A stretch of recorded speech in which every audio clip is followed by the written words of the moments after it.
Plus two zoology online ക്ലാസ്സിൻ്റെ ഒരു video സെഗ്മെൻറ്റിലേക്ക് ഞാൻ എല്ലാ സ്റ്റുഡൻസിനെയും സ്വാഗതം ചെയ്യുന്നു. പ്ലസ് ടു സുവോളജിയിലെ ആദ്യ ചാപ്റ്ററായ ഹ്യൂമൻ റീപ്രൊഡക്ഷൻ എന്ന് പറയുന്ന ചാപ്റ്ററിലെ ആദ്യ ഭാഗത്തു നിന്നുള്ള പ്രധാനപ്പെട്ട 10 ചോദ്യങ്ങളും അവയുടെ ഉത്തരങ്ങളുമാണ് ഡിസ്കസ് ചെയ്യുന്നത്.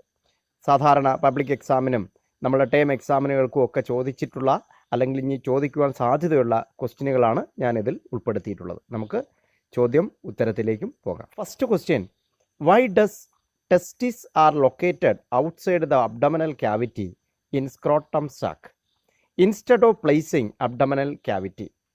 അതായത് എന്തുകൊണ്ടാണ് ടെസ്റ്റിസ് അബ്ഡമിനൽ ക്യാവിറ്റിക്ക് പുറത്ത് ഒരു സ്ക്രോട്ടം സാക്കിൽ വച്ചിട്ടുള്ളത്?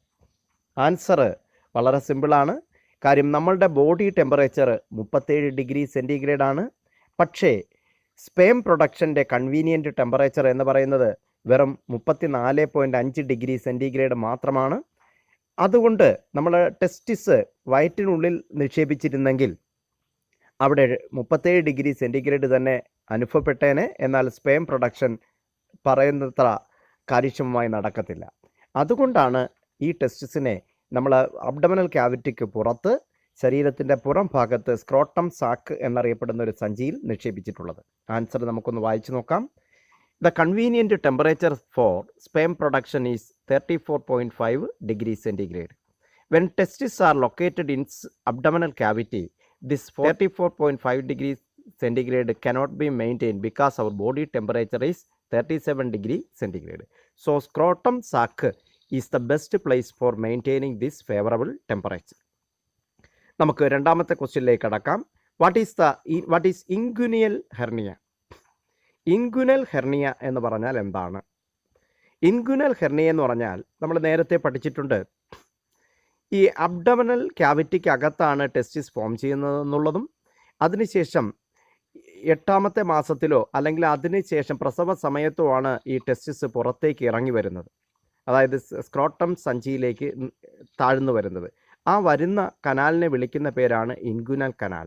ആ ഇൻഗുനൽ കനാലിൽ കൂടി ചില ആൾക്കാർക്ക് നമ്മുടെ വൻകുടലിൻ്റെ ഏതെങ്കിലും ഭാഗം പുറത്തേക്ക് തള്ളി വരും, സ്ക്രോട്ടം സഞ്ചിയിലേക്ക് തള്ളി വരും. നല്ല വേദനയും ഒക്കെ, അതായത് ചുമയ്ക്കുമ്പോഴും തുമ്മുമ്പോഴും ഒക്കെ നല്ല വേദന അനുഭവപ്പെടുന്ന ഒരു അസുഖമാണ് ഇൻഗുനൽ ഹെർണിയ. അപ്പോൾ നമുക്ക് ആൻസർ എന്താണെന്ന് നോക്കാം.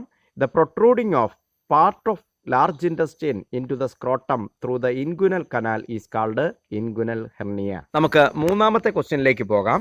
What is ക്രിപ്റ്റോർക്കിഡിസം?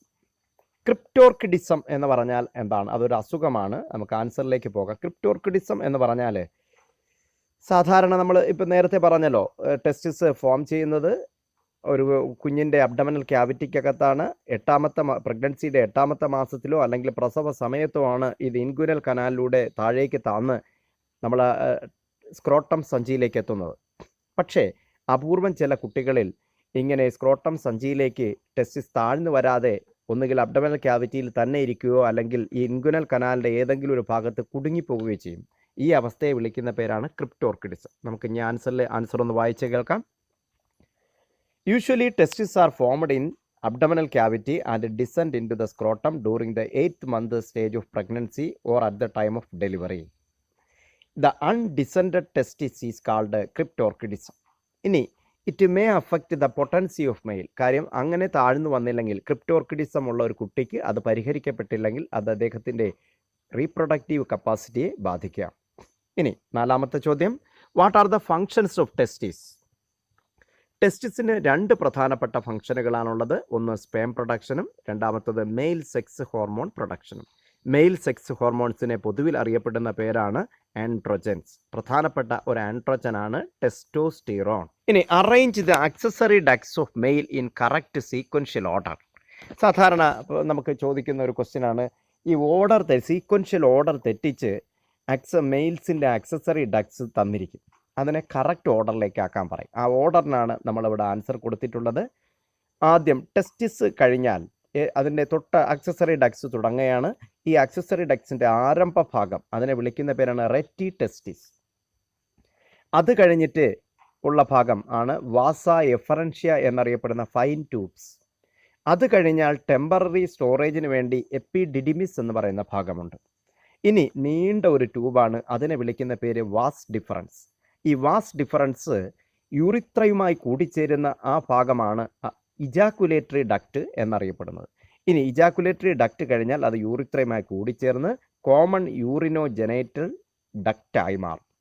അത് പെനിസിൻ്റെ അഗ്രഭാഗത്തുള്ള യൂറിനറി മിയാറ്റസ് എന്ന് പറയുന്ന സുഷിരത്തിൽ അവസാനിക്കും. അപ്പോൾ ഓർഡർ ഒന്നുകൂടെ ശ്രദ്ധിക്കാം. Rete testis, vasa efferentia, epididymis, vas deferens, ejaculatory duct, common urinogenital tract, urinary meatus. ആറാമത്തെ ചോദ്യം, what is the function of Sertoli cells? നമ്മൾ ടെസ്റ്റിസിനകത്ത് സെമിനിഫറസ് ട്യൂബ്യൂൾസ് എന്ന് പറയുന്ന അനേകം ട്യൂബ്സ് ഉണ്ട്. ആ ട്യൂബ്സിൻ്റെ അകത്ത് കാണപ്പെടുന്ന പ്രധാനമായിട്ടും രണ്ട് സെല്ലുകളാണ്, രണ്ട് തരത്തിലുള്ള സെല്ലുകളാണ്. ഒന്നിനെ വിളിക്കുന്ന പേര് സ്പെമാറ്റോഗോണിയം അഥവാ സ്പേം മദർ സെൽ. രണ്ടാമത്തെ സെല്ലിനെ വിളിക്കുന്ന പേര് സെർട്ടോളി സെൽസ് എന്നാണ് വിളിക്കുന്നത്. ഈ സെർട്ടോളി സെൽസിൻ്റെ ഫങ്ഷനാണ് ഇവിടെ ചോദിച്ചിട്ടുള്ളത്. അത് വളരെ സിമ്പിളാണ്. Sertoli cells will provide nourishment to the developing sperms. Developing സ്പേംസിന് നറിഷ്മെൻറ്റ് നൽകുന്നതാണ് സെർട്ടോളി സെൽസിൻ്റെ function. What is seminal plasma? What are the functions of seminal plasma? മെയിൽസിൻ്റെ ആക്സസറി ഗ്ലാൻസുകൾ ആയിട്ടുള്ള എ പെയർ ഓഫ് സെമിനിയൽ വെസിക്കിളും സിംഗിൾ പ്രോസ്റ്റേറ്റ് ഗ്ലാൻഡും a pair of Cowper's gland അല്ലെങ്കിൽ ബൾബോ യൂറിത്തല ഗ്ലാൻസും produce ചെയ്യുന്ന സെക്രീഷൻസിന് പൊതുവിൽ വിളിക്കുന്ന പേരാണ് സെമിനിയൽ പ്ലാസ്മ. അതായത് accessory glands include a pair of seminal vesicle, single prostate gland, a pair of Cowper's gland അഥവാ bulbourethral gland. ഇനി the collective secretion of accessory glands is called seminal plasma. ഇനി functions നമുക്കൊന്ന് പരിശോധിച്ച് നോക്കാം. The secretions of seminal gland provide nourishment and enzymes to the sperms. Explanation ആവശ്യമില്ല. Prostate gland will produce alkaline fluid which neutralize the acidity of vagina. Cowper's gland will produce lubricants which lubricate penis inside the vagina. It provide motility of sperms. സ്പേംസിന് move ചെയ്യാനുള്ള ഒരു motility നൽകുന്നതിനുള്ള ഒരു fluid മീഡിയമായിട്ട് ഇത് act ചെയ്യും seminal plasma. It act as a transportation medium for sperms. സ്പേംസിൻ്റെ ഒരു transportation medium കൂടിയായിട്ട് സെമിനിയൽ പ്ലാസ്മ ആക്ട് ചെയ്യും. എട്ടാമത്തെ ചോദ്യം ഇതാണ്. Presence or absence of hymen is not a reliable indicator of virginity. Justify the statement. അതായത് നമുക്കറിയാം ഹൈമൻ എന്ന് പറഞ്ഞു കഴിഞ്ഞാൽ വജൈനയ്ക്കുള്ളിൽ കാണപ്പെടുന്ന ഒരു പാർഷ്യൽ സ്കിൻ ഫോൾഡിനെ വിളിക്കുന്ന പേരാണ് ഹൈമൻ. ഈ ഹൈമൻ അതായത് presence or absence of hymen is not a reliable indicator of virginity. അതായത് ഹൈമൻ ഉണ്ടോ ഇല്ലയോ എന്നത് വെർജിനിറ്റി അഥവാ കന്യകാത്വത്തെ അളക്കുവാനുള്ള ഒരു തോത് അല്ല. ജസ്റ്റിഫൈ എന്നാണ് ചോദ്യം. യഥാർത്ഥത്തിൽ hymen is a partial skin fold seen just inside the vaginal opening. Vaginal ഓപ്പണിങ്ങിന് തൊട്ട് ഉള്ളിലുള്ള ഒരു പാർഷ്യൽ സ്കിൻ ഫോൾഡിനെ വിളിക്കുന്ന പേരാണ് hymen. It may break and bleed during weight lifting, horse riding, cycling, dancing and first sexual intercourse. അതായത് weight lift ചെയ്യുന്ന അവസരത്തിലും ഭാരങ്ങൾ ഉയർത്തുന്ന അവസരത്തിലും ഹോഴ്സ് റൈഡ് ചെയ്യുന്ന സമയത്തും സൈക്ലിംഗ് ചെയ്യുമ്പോഴും നല്ല ഒരു വളരെ ആക്റ്റീവായിട്ട് ഡാൻസ് ചെയ്യുന്ന അവസരത്തിലും അതുപോലെ തന്നെ ഫസ്റ്റ് സെക്ഷൽ ഇൻ്റർകോഴ്സിലുമൊക്കെ ഈ ഹൈമൻ ബ്രേക്ക് ചെയ്തിട്ട് ബ്ലീഡ് ചെയ്യാം. പക്ഷേ നമ്മുടെ സൊസൈറ്റിയിലുള്ള ആൾക്കാർ അത് മിസ് അവെയർ ചെയ്യും. അവർ വിചാരിക്കും സെക്ഷൽ ഇൻ്റർകോഴ്സിൽ മാത്രമേ ഹൈമൻ ബ്രേക്ക് ചെയ്യുകയും ബ്ലീഡ് ചെയ്യുകയും ഉള്ളൂ. അപ്പോൾ ഒരു പെൺകുട്ടി ഫസ്റ്റ് സെക്ഷൽ ഇൻ്റർകോഴ്സിൽ ഹൈമൻ ബ്രേക്ക് ചെയ്ത് ബ്ലീഡ് ചെയ്തില്ലെങ്കിൽ അപ്പോൾ തന്നെ അവർ വിചാരിക്കും she had a premarital sexual intercourse experience. മാരേജിന് മുമ്പുള്ള ഒരു സെക്ഷൽ ഇൻ്റർകോഴ്സ് എക്സ്പീരിയൻസ് ഉണ്ടെന്ന് സമൂഹം ധരിക്കുകയും that will be leading to family problems and divorce. ഇനി നമുക്ക് ആൻസർ ഒന്ന് വായിച്ചു കേൾക്കാം. Hymen is A partial skin fold seen just inside the vaginal opening. It may break and bleed during the weight lifting, horse riding, cycling, dancing, first sexual intercourse, etc.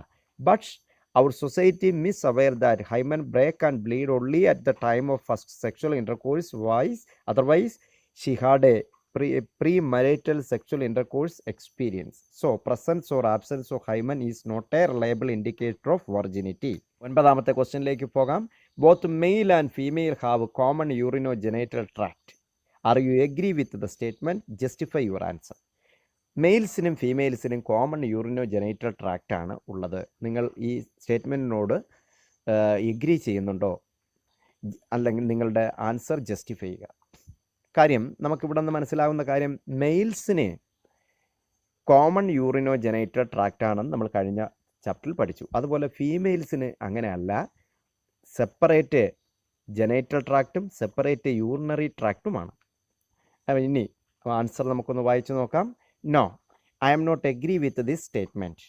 Males have common urinogenital tract but females have separate urinary tract and genital tract which opens through urinary meatus and vagina respectively. Genital tract വജൈനയിലൂടെയും open ചെയ്യും, എന്നാൽ urinary tract urinary meatus എന്ന് പറയുന്ന വജൈനയ്ക്ക് തൊട്ട് മുകളിലുള്ള ഒരു സുഷിരത്തിൽ കൂടിയും open ചെയ്യും. അവർ last question, name the gland present in female which has a role similar to Cowper's gland of male. അതായത് മെയിൽസിൽ കാണപ്പെടുന്ന കൗപ്പേഴ്സ് ഗ്ലാൻഡിന് ഓട് സാദൃശ്യമുള്ള ഫങ്ഷൻ കാണിക്കുന്ന ഏത് ഗ്ലാൻഡാണ് ഫീമെയിലിനുള്ളത്? എൻ്റെ ആൻസർ ഇതാണ്, Bartholin's glands found inside the vagina. വജൈനയ്ക്കുള്ളിൽ കാണപ്പെടുന്ന ചെറിയ ചെറിയ ഗ്ലാൻഡ്സിനെ വിളിക്കുന്ന പേരാണ് Bartholin's gland. Both Bartholin glands and Cowper's gland produce lubricant. ഇതാണ് നമ്മൾ നേരത്തെ പഠിച്ചിട്ടുണ്ട്. കൗപ്പേഴ്സ് ഗ്ലാൻഡിൻ്റെ ജോലി ലൂബ്രിക്കൻറ്റ് പ്രൊഡ്യൂസ് ചെയ്യുകയാണ്. പക്ഷേ ഇവിടെ വജൈനയ്ക്കുള്ളിൽ ബാർത്തോളിൻസ് ഗ്ലാൻഡിൻ്റെ ജോലിയും ഇത് തന്നെയാണ്, ലൂബ്രിക്കൻറ്റ്സ് പ്രൊഡക്ഷൻ. എല്ലാവർക്കും മനസ്സിലായെന്ന് വിചാരിക്കുന്നു. Thank you.